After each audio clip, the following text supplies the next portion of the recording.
एक बच्चा भी अगर पढ़ा देंगे देश को हम बड़ा बना देंगे। फिर कोई मिल गया अगर गांधी, अब की नेताओं को भगा देंगे। दोस्तों नमस्कार। हमने आर्थिक विचारों के इतिहास में बड़ी बात के बारे में कुछ चर्चा की है और आज हम प्रकृतिवाद के बारे में कुछ चर्चा करते हैं। यानी कि कुछ समय के बाद जो भी विचार आता है उस विचार में कोई ना कोई बदलाव होता ही रहता है। तो आज हम देखते हैं कि बड़िकवाद के विरोध में जो फ्रांस में प्रकृतिवाद आया था उसकी क्या क्या विशेषताएं थी और क्या खूबियां थी और कैसे विचार थे। तो दोस्तों बड़िकवाद के बाद में जो यूरोप में विचार आया उसे प्रकृतिवाद कहते हैं और प्रकृतिवाद के जो संस्थापक थे वो कोइसने थे, फ्रैंकस कोइसने। और इन्होंने एक पुस्तक लिखी थी जिसका नाम था टेबल ऑफ इकोनॉमिक।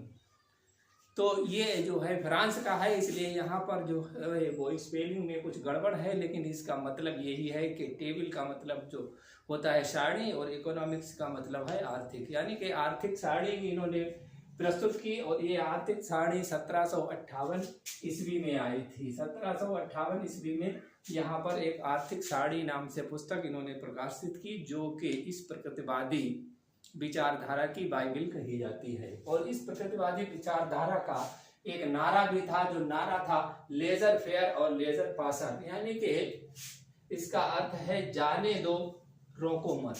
यानी इनका जो एक नारा था जाने दो रोको मत, तो इनका ये अर्थ था कि हमारे समाज में जो हो रहा है उसमें सरकार कम से कम हस्तक्षेप करे। यानी कि उत्पादन में और बिक्री में और जो भी टैक्स लेने में सरकार जो है वो कम से कम हस्तक्षेप करे। इसीलिए इन्होंने ये नारा दिया था। और प्रकृतिवादी विचारक और भी कई हुए हैं जिन्होंने इनके विचार के केवल प्रचार किया। ये सब फ्रांसीसी लोग ही थे और इसलिए इनकी जो भाषा थी वो भी फ्रांसीसी थी। उस फ्रांसीसी भाषा में इन्होंने जो अपने विचार दिए उन विचारों को हम यहाँ पर देख लेते हैं।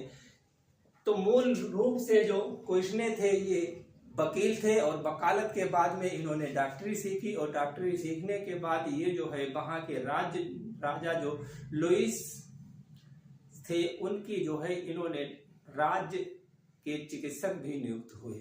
ये राज्य के जो गवर्नमेंट डॉक्टर जो थे वो ये नियुक्त हुए और इसके बाद में इन्होंने वहाँ पर रहकर जो है वो समाज के बारे में देखा और आर्थिक विचारों के बारे में इन्होंने जाना।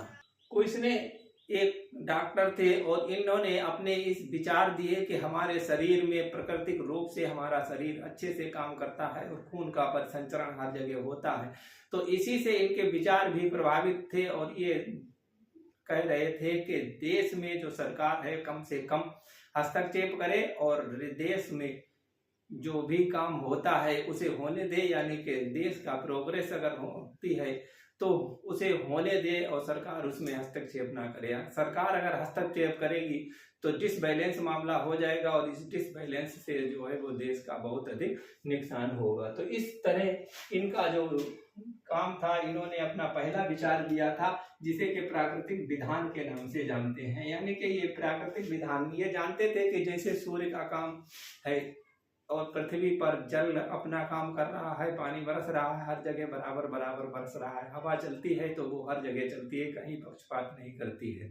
तो राजा को भी चाहिए कि सबके साथ एक शाही यानी कि न्याय की बात इन्होंने कही थी, सबके साथ बराबर का प्रयोग करे, किसी को बढ़ावा ना दे, ना किसी का जो है वो दबाव डाले और किसी से ना ही जो है एक्स्ट्रा टैक्स लगाकर और उसे प्रभावित करने की कोशिश करे, ना ही उसे धन को इकट्ठा करने की कोशिश करे। तो इस तरह के इनके जो है वो विचार थे, प्राकृतिक विचार। इन्हें राज्य के कार्य के बारे में इन लोगों का कहना है कि राजा का कार्य ये है कि वो राज्य करे और जनता की सुरक्षा करे और बाकी जो है वो काम जो है वो होने दे, देश के विकास के कार्य सब होने दे। इसका ये नहीं है कि किसी एक वर्ग से पैसा लेकर और किसी दूसरे वर्ग पर निवेश कर दिया जाए या बहुत अधिक पैसा लेकर जो है राज्य को बहुत अधिक कार्य करने चाहिए। यानी कि राज्य को कम से कम कार्य करने चाहिए।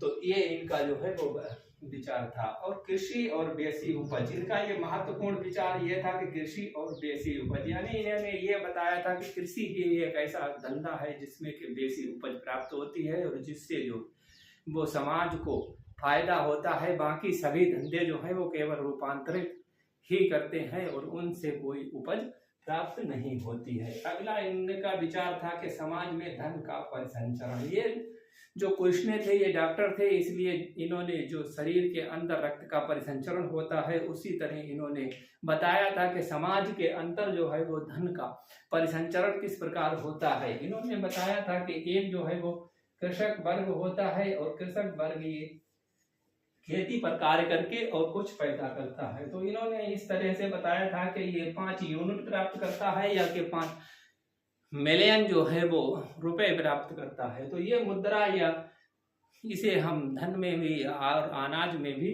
कर सकते हैं। तो ये 2 जो है वो अपने पास रख लेगा, बाकी 3 जो है इन्हें इसका क्या करेगा कि 2 को जो है वो भू स्वामियों को दिया जाएगा। भू स्वामी और राजा को इसी से टैक्स लेना चाहिए और बाकी ये 1 जो है 2 यूनिट और 1 यूनिट जो है ये कृषक, ये मजदूर वर्ग जो है या घरेलू नौकर यानी कि ये वकील और डॉक्टर और जो है वो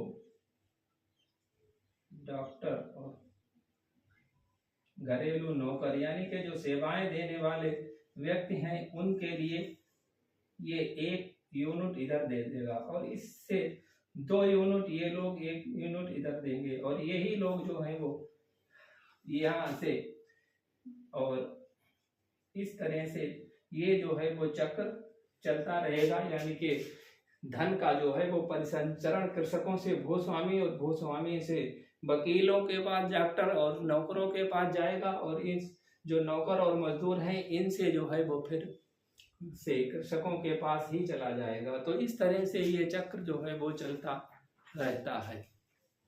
इस प्रकार प्रकृतिवादियों का ये विचार था कि जो कृषकों द्वारा धन प्राप्त उत्पन्न किया जाता है यानी कि कृषकों द्वारा जो सरप्लस पैदावार होती है उस पैदावार का भूस्वामी तथा अन्य जो समाज के नौकर पेशा लोग हैं वो सभी इस्तेमाल करते हैं और इन सभी का भरण पोषण इसी से होता है।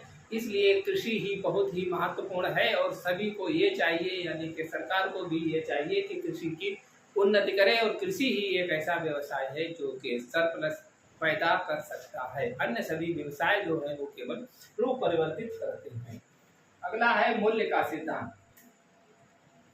मूल्य के सिद्धांत में इनका ये मानना था कि जो कृषि द्वारा उत्पादन किया जाता है उसका मूल्य होता है और उसी मूल्य का व्यापार के द्वारा जो सभी वर्गों में विभाजन हो जाता है। तो ये मूल्य जो है वो स्वतः ही निश्चित हो जाएगा। इसे निश्चित करने में सरकार को कोई हस्तक्षेप नहीं करना चाहिए।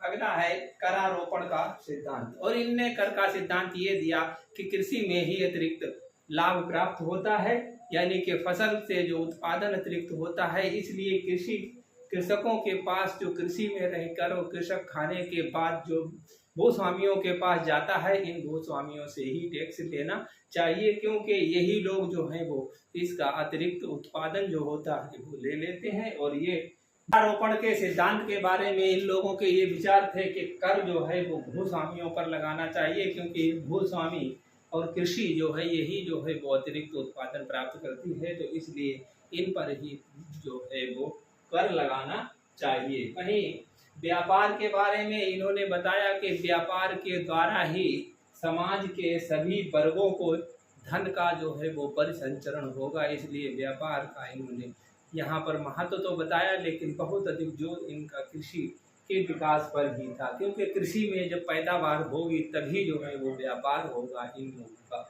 इस तरीके का विचार था। लगान, मजदूरी और पूंजी के बारे में ये कहते थे कि मजदूर को उसके जीवन निर्वाह के बराबर मजदूरी मिलना ही चाहिए तथा लगान के बदले भूमि के उपयोग के बदले में कुछ लगान भी मिलना चाहिए जिससे कि भूस्वामी उस भूमि का विकास कर सकें और कृषि का विकास हो।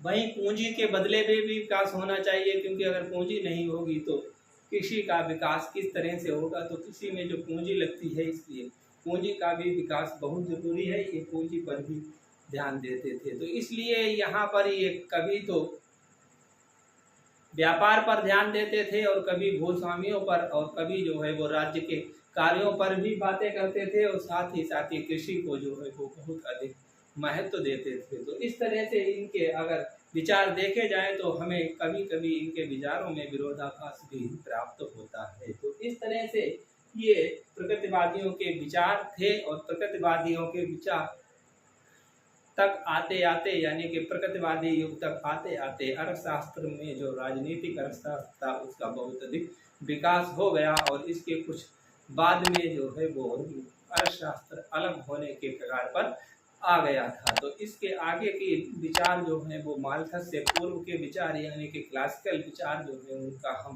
अध्ययन अगले वीडियो में करेंगे। इसलिए आप हमारे वीडियो से जुड़े रहना चाहते हैं तो चैनल को सब्सक्राइब कर ले। मिलते हैं अगले वीडियो में, तब तक जय हिंद, धन्यवाद।